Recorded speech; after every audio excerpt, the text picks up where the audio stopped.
Welcome, welcome to this place. Here we search for truth and understanding. We celebrate life and we contemplate its mysteries. We share healing and wholeness. Whoever you are, wherever you come from, whomever you love, we welcome you to this congregation. We're so glad that you're with us. And now I would invite Patty Castle to lead us in our chalice lighting this morning.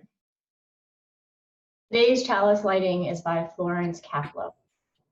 We light this chalice today in honor of the Unitarian Universalist first principle, to affirm and promote the inherent worth and dignity of every person.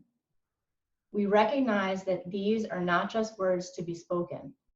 Instead, they call us out of our comfort into an ever-deepening commitment, a commitment we make to the rights of all whose inherent worth and dignity are denied, diminished, or destroyed by systems of oppression.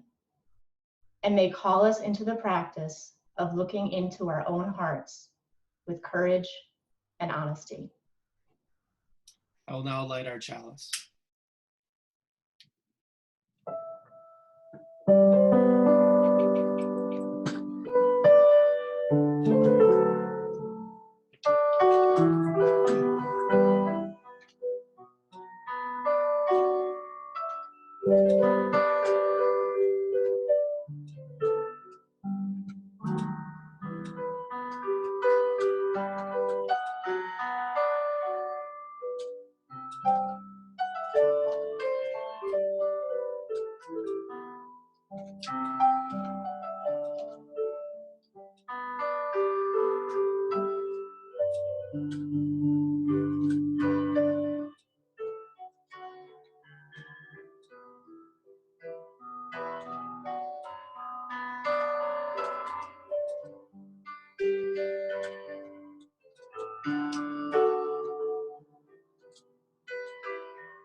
Let us be a faith that gathers, reaching for one another, through the walls of hate others build, through the cages of ignorance and arrogance, and through the fear that burns city streets. Let us be a faith that sees a vision of a better world, more compassionate, more just, more holy, and with much more love. There is a faith that binds up the broken, that cauterizes battle wounds with the balm of peace, sings louder and longer than the trumpets of war. Let us be that faith too. Let us be the ones who do not tread lightly in this world, but light it up with our love, who holds up the mirror of worth and dignity, who are the sanctuary others seek. But first, let us be a faith that worships together, here, this morning, in this space, at this moment. Let us be that faith. Amen.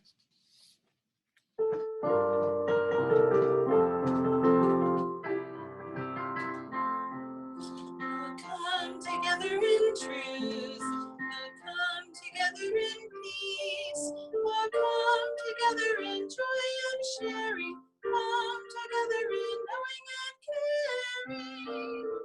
Come together, oh come together in love. And now I'd invite Eva to lead us in our opening hymn, The Morning Hangs a Signal. And if you'd like to sing along, please mute your microphone and you'll find the lyrics in the chat box.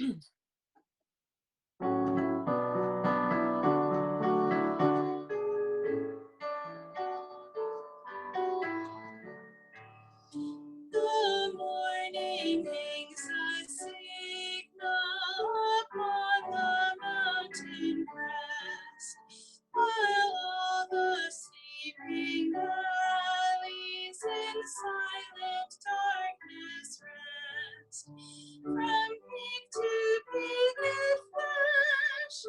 it laughs along the sky, till glory of the sunlight on all the land shall lie. Above the generations, the lowly prophets rise, while truth flares as the day star within their glowing eyes. And all their eyes beholding are kindled from that flame, and on becomes the morning, that morning shall the soul has lifted moments above the drift of days, when life's great meaning breaketh with sunrise on our ways. Behold the radiant champion of faith above all fear. Night shall release its splendor, that morning shall appear. Thank you, Eva, for that beautiful hymn.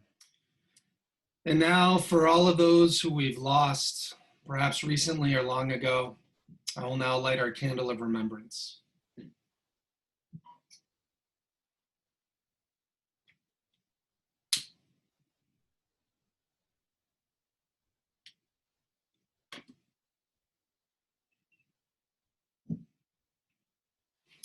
Please join me now in a spirit of prayer.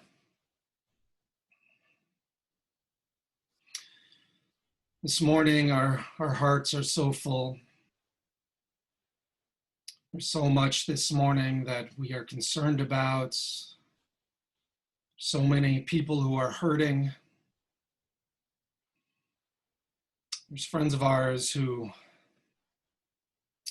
have gotten sick, who have struggled mentally, who are having a hard time staying balanced.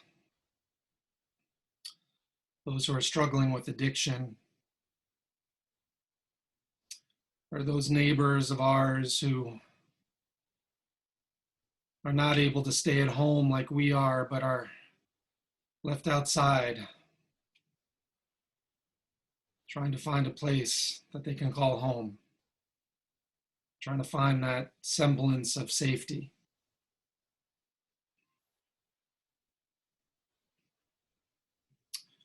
Our hearts are with all of those who continue to struggle with things we can only imagine. And yet at the same time, we continue to find joy in those simple pleasures of going for a walk in the beautiful spring weather, for graduations and birthday parties and learning to ride a bike. All of those things that remind us that we're human. All of those things that remind us of the connections we have with one another. This morning we have so much to be grateful for. Let us now pause and hold all of this in our hearts as we enter into a time of silent meditation.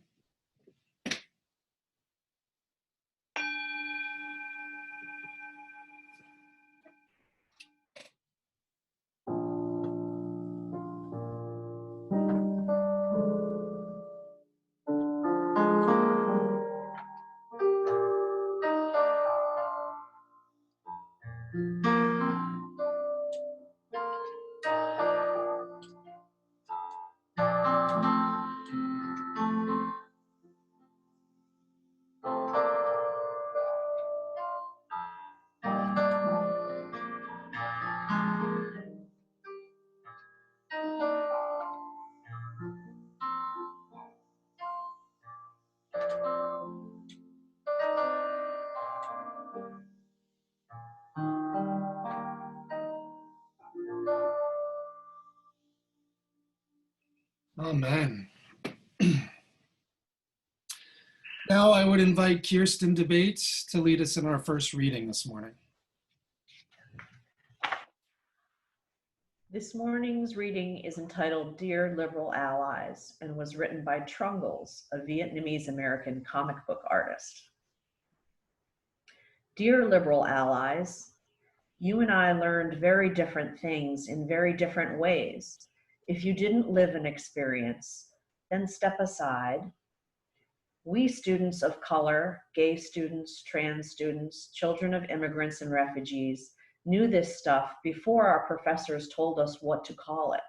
We learned it from the bottom up. You learned it another way. You received a key set of words and a list of definitions.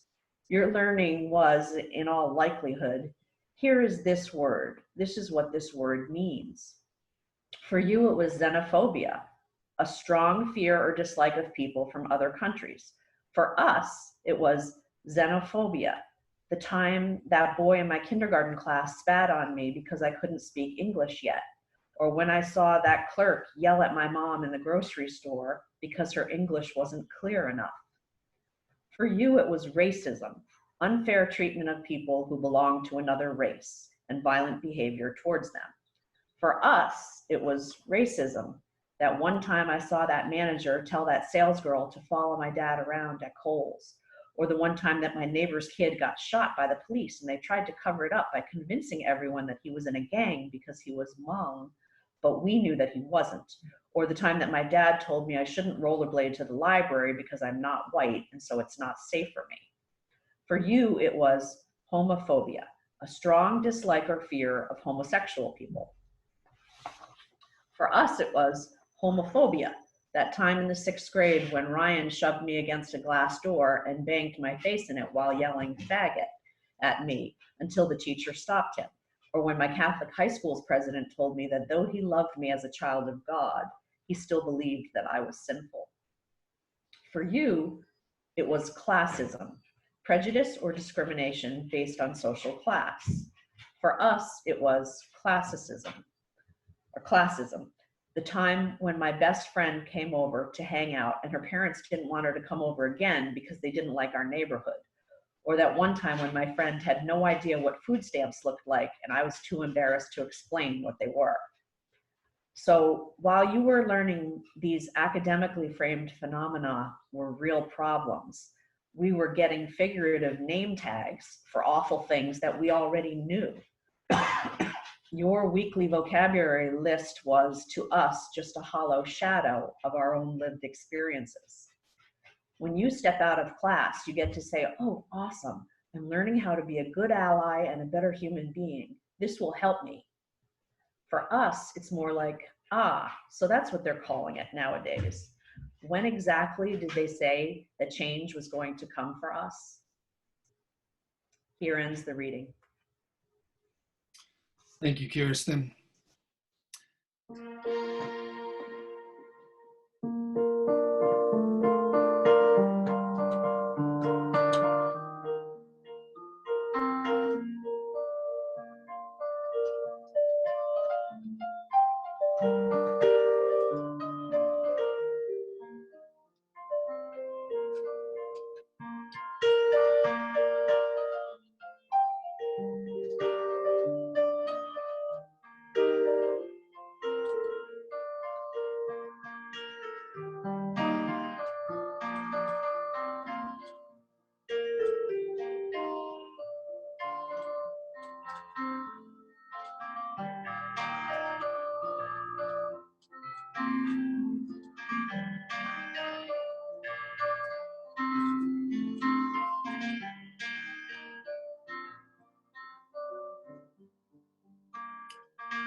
Well,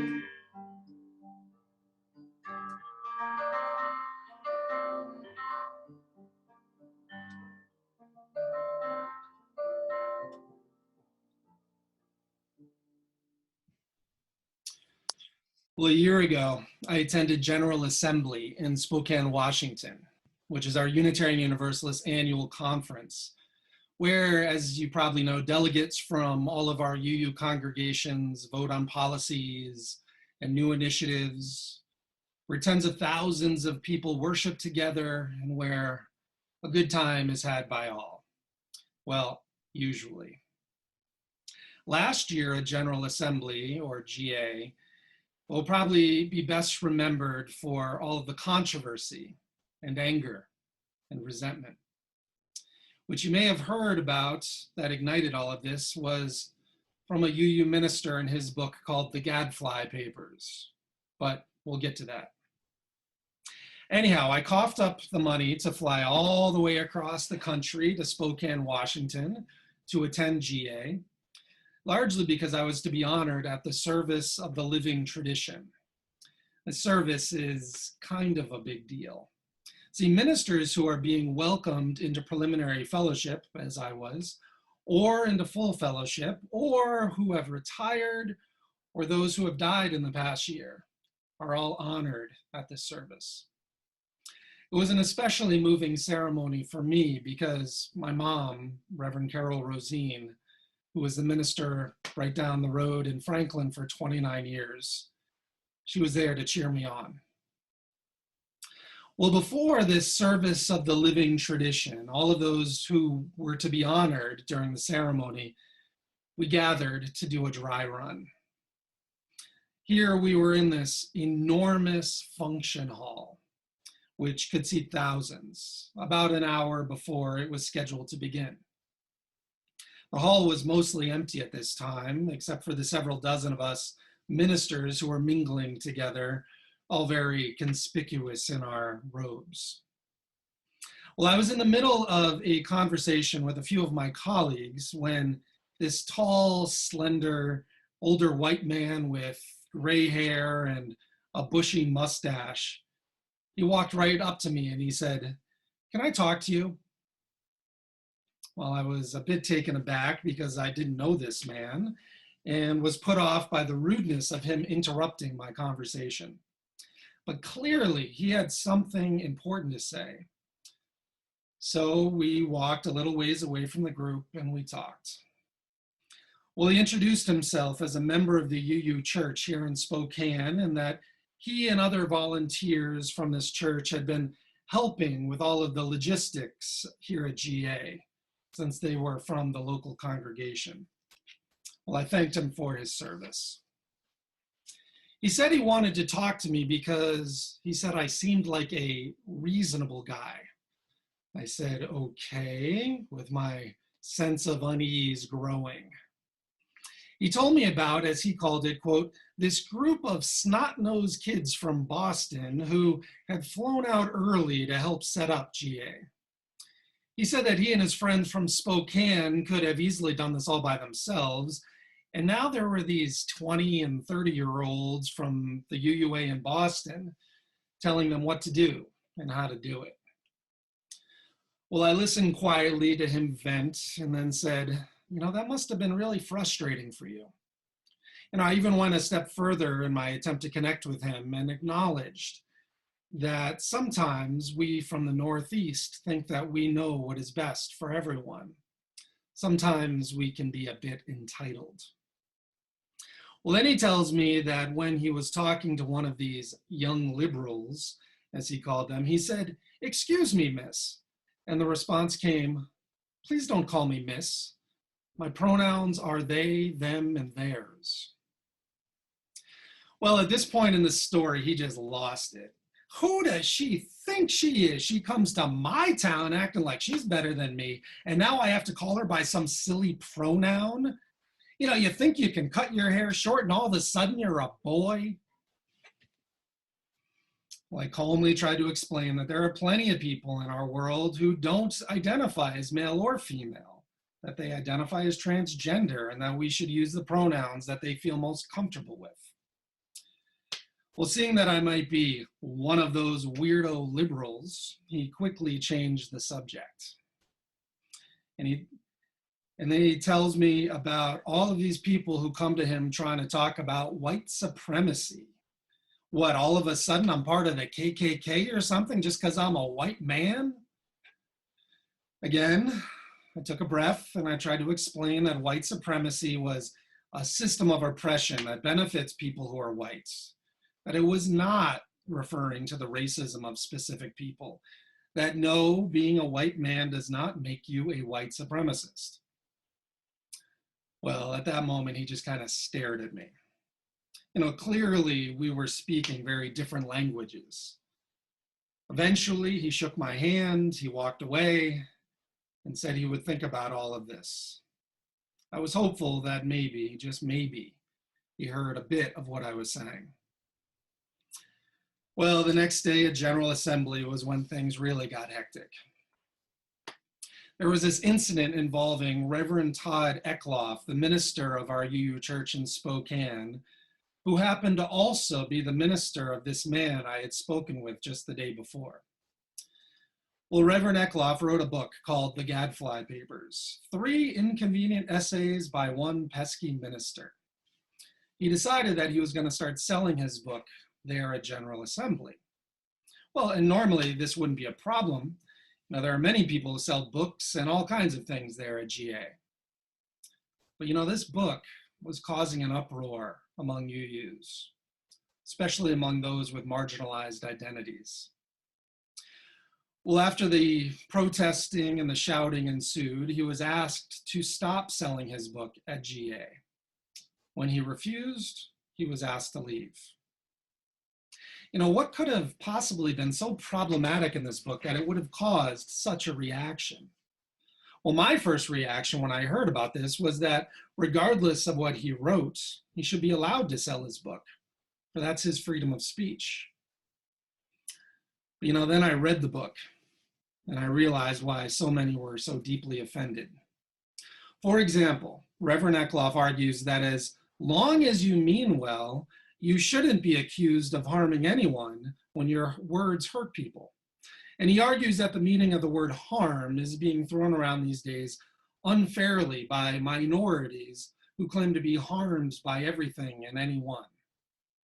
Eckloff expresses disbelief that, quote, simply using the wrong pronouns for someone could be a problem. And he writes that, quote, the puritanical pressures now being instituted by internal domination forces represent a form of oppression.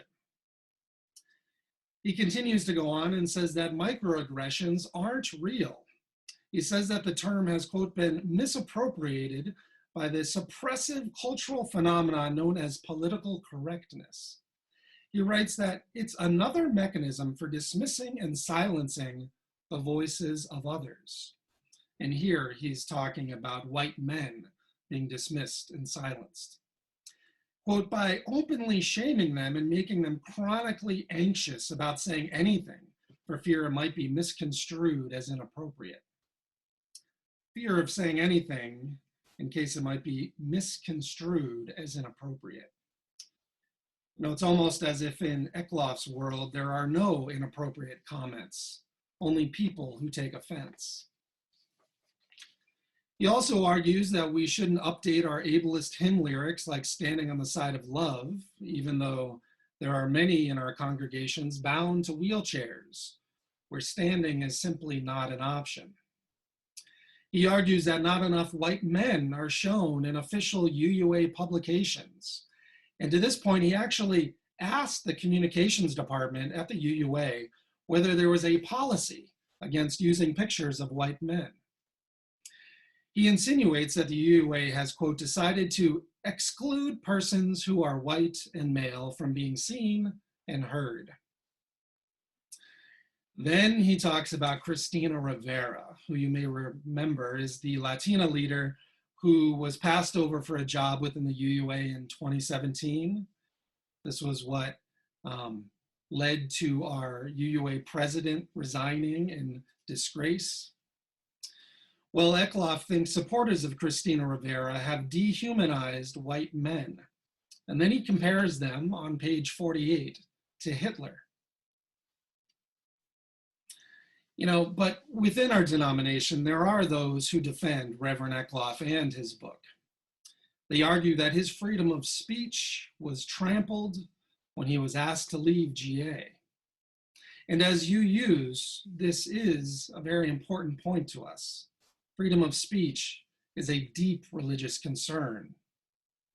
But our belief in the freedom of the individual conscience doesn't mean that you're allowed to do whatever you want at all times and expect no consequences. Expect to hear no word from anyone that you've done anything wrong. The backlash against the Gadfly Papers is not an infringement on free speech. That backlash is free speech itself. That's how free speech works. Well, within 48 hours of this incident at GA, numerous groups publicly responded with statements condemning the book, including DRUM, the Diverse and Revolutionary UU Multicultural Ministries, LREDA, the Liberal Religious Educators Association, the People of Color Initiative chapter of the UUMA, BLUE, Black Lives of Unitarian Universalism, Allies for Racial Equality, and even a group of over 500 white ministers who wrote an open letter disassociating themselves with the Gadfly Papers and everything it represents, and voicing support for marginalized UUs and marginalized people everywhere. Well, and unfortunately, this conflict doesn't end with Eckloff's book. Now, these discussions have continued to divide our denomination, with UU ministers and congregants arguing on opposing sides. This book has opened up and exposed a tension within our faith and the broader culture, a tension that has been simmering under the surface for years. For there have been major leaps forward recently that have empowered those who have been historically marginalized. Think about it. In just the past 10 years, same-sex marriage has been nationally legalized. The Occupy Wall Street protests raised our consciousness about wealth inequality. The transgender community fought for the right to use the bathroom of their choice and to be treated with basic human dignity. The Black Lives Matter movement brought to light the killing of young Black men and the inequities in our legal and our justice system. The Me Too movement exposed the prevalence of sexual assault and harassment, that women have been experiencing for years. Each of these movements helped shine a light on an injustice in our society. But, there were many who were deeply threatened by this. For especially if you're an educated, white, heterosexual, privileged man, someone who looks a bit like me, then all of these changes may be seen as an attack on our very being. Or more to the point, those whose identities put them in positions of power, those who have never had the experience of being oppressed or marginalized. We may simply not understand why there's a need to do anything differently, for these systems have worked just fine for us. In fact, if you may even become angry and defensive, like the man I talked with in Spokane, or Reverend Eckloff, who wrote a whole book about how outraged he is. I was recently at a ministers' meeting here at the Mass Bay chapter where we were asked to debrief all of this conflict from General Assembly and how this has brought up many different feelings for us. One of my colleagues, an older white straight man, said to some of our younger LGBTQ colleagues, quote, "I feel like you're dismantling me brick by brick." He explained that he's felt attacked from all sides, how the rules have changed, how he now has to watch everything he says so carefully.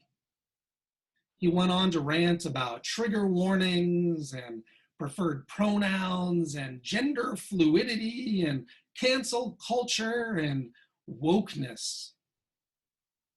He was really upset. Well, my younger colleagues just kind of looked at him in disbelief with a look that said, "Okay, boomer." With a look that said, "Oh, sorry that you're inconvenienced to call me by my actual gender. Okay, boomer. Sorry you're being asked to finally treat women with basic respect and dignity. Okay, boomer. Sorry that you and all the members of that old boys club have now been put on notice. Okay, boomer." As you can imagine, that conversation then got pretty heated. But at its core, this conversation comes from two very different worldviews. On the one side is the world where John Wayne and Frank Sinatra are heroes, where girls were girls and guys were guys, where father knows best and mother keeps quiet, where minorities know their place, where gay people simply don't exist. The world that existed not too long ago in our country, a time when many of you were raised. On the other side are the voices of those who have been historically kept voiceless. Those from the LGBTQ community who want to have a seat at the table regardless of who they love or what gender they identify as. From women who have been told to keep quiet, to don't complain, because you are asking for it. From the poor who have been denied basic human rights like food, shelter, and education and healthcare.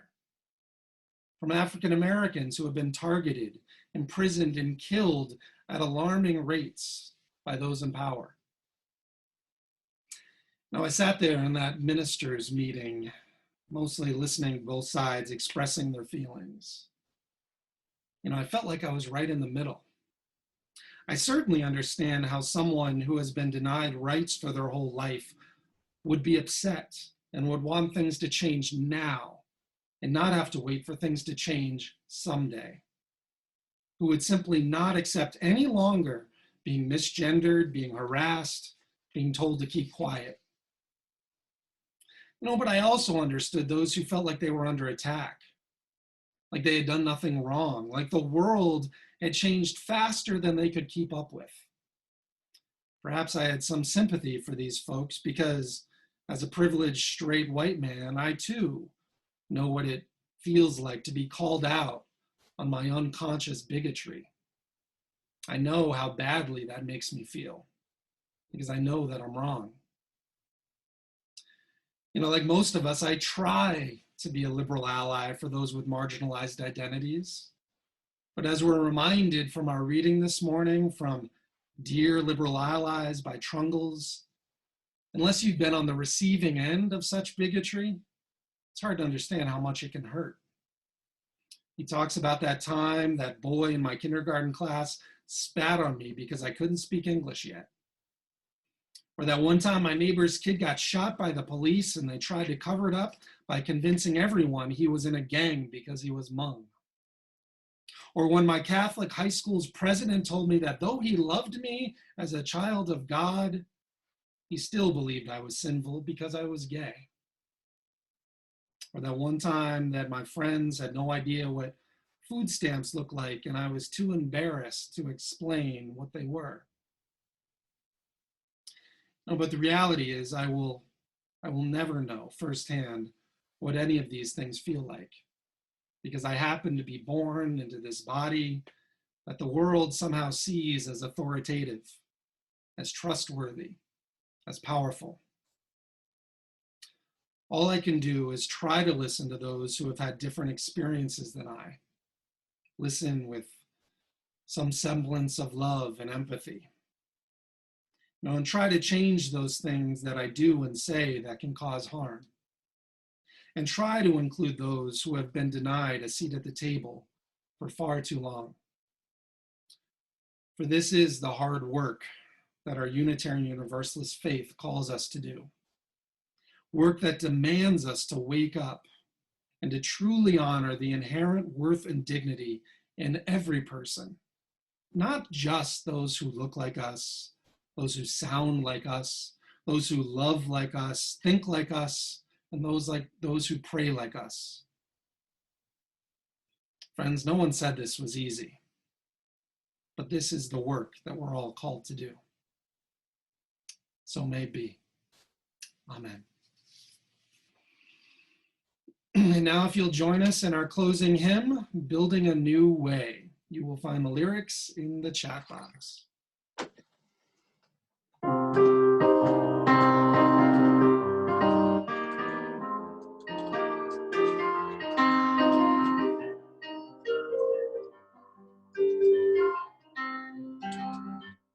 We are building a new way.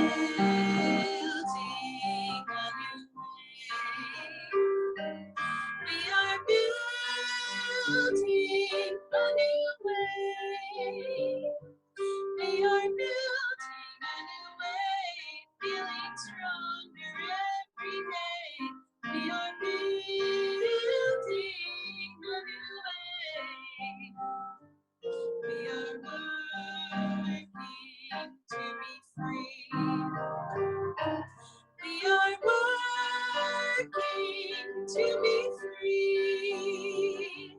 We are working to be free. Fear and greed and jealousy. We are working to be free.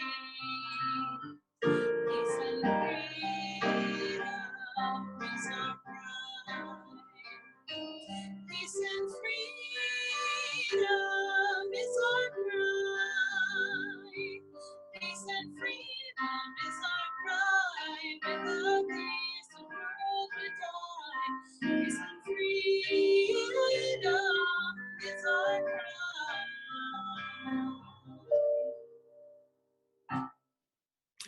And as we prepare to go forth out into the world, let us remember the words of June Jordan. We are the ones we have been waiting for. We are not perfect, but we are perfectly fitted for this day. We are not without fault, but we can be honest to face our past as we chart a new future. We are the ones we have been waiting for.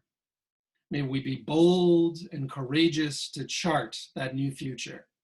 May we have faith in a future that is not yet known, for we are the ones we have been waiting for.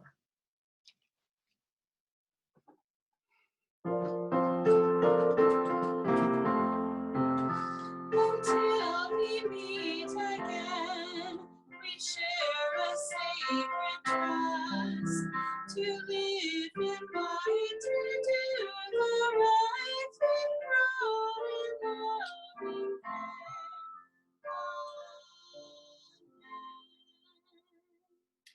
I will now extinguish our chalice, but may its light and warmth stay with you until we meet again.